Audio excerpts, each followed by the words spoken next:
जब किसी सफ़र की शुरुआत होती है तब मंजिल का एक अंदाज़ा तो होता है, लेकिन ज़्यादातर वो धुंधला सा ही होता है। उतनी क्लैरिटी नहीं होती है मन में। हमें पता तो है कहाँ हमें जाना है, बट क्या सफ़र सही है, क्या वही मंजिल है जिसकी तलाश है, ये शायद हम कभी पूरी तरह श्योर नहीं हो सकते हैं। लेकिन ऐसे सफ़र में माइलस्टोन्स बड़े काम आते हैं। So when we go on a journey, even if we do not have complete clarity of where we want to reach, there are milestones that guide us.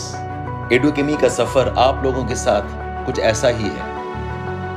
We want to reach somewhere, and we have our dreams that we have invested in. You also have your dreams to crack examinations. There is dedication. We look for support, courage. We debate and we move on. We argue, we talk. There is practice. We too have our milestones and goals.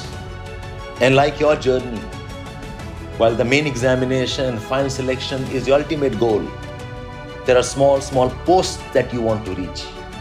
We thank you for believing in us while we want to continue the journey with you. We have received your love. You have been our patrons. You have been our critiques. At Edukemy also, we have our small goals that we want to reach towards the bigger dream. One such post was achieving 1 lakh subscribers on the YouTube. Stay with us, walk with us, and we hope to reach bigger goals with you as we aspire to change how we learn and how we teach. तैयारी आपकी, जिम्मेदारी हमारी।